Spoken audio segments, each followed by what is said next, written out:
Hi, Kerry here from My Cloud Bookkeeping. I work with small businesses and entrepreneurs to help them manage their business finances in QuickBooks Online. If you're not sure if you're using the best plan for your business, check out my plan comparison below and be sure to watch right to the end for useful tips for your business. A question I receive sometimes is, when should I use a sales receipt? When should I use an invoice? Or why can I not apply multiple payments to a sales receipt? So I thought it may be a good idea to explain when you use a sales receipt to record your sales in QuickBooks Online. You use a sales receipt when you're receiving full payment at the time of delivering the goods or services.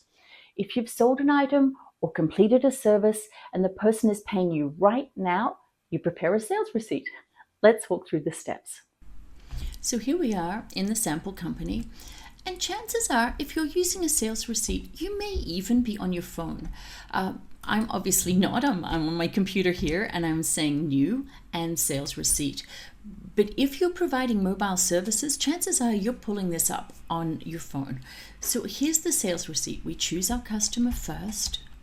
I'm going to go with Cool Cows. And the date, email, etc. But one of the very important things that differentiates the sales receipt from the invoice is here. You can see the deposited to. Now this is being deposited to undeposited funds just as a default, but if you know that this money is going to go straight into your checking account, you could select checking account. Then you'll put your product, whatever it is. We're going to do some design services for $75. That's totally fine. We'll save this. And this will now create an entry with a sale of $75 and money into your checking account for $75. Now, if you haven't received these funds and you're going to get them later, then clearly we don't want to use a sales receipt because we've just recorded the deposit.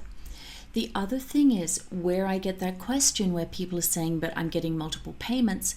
Well, once again, this is not the place for a sales receipt because we've just said all of this money went into our checking account.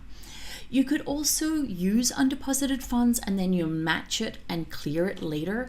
It's entirely up to you how you do your bookkeeping, and I do have other videos on undeposited funds.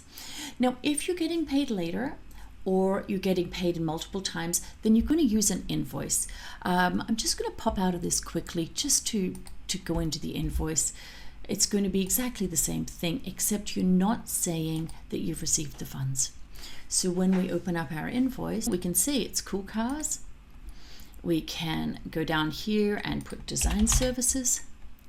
Oh no, it's in here, design, here we go.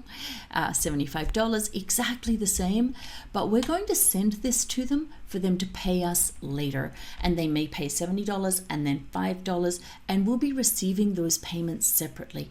So you're using the sales receipt when you are receiving the full amount of the service product you're selling at the time that you're issuing the sales receipt.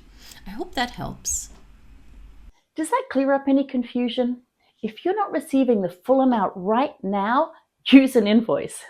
I have multiple videos about invoices. Check those out to ensure you're making the most of the updated features.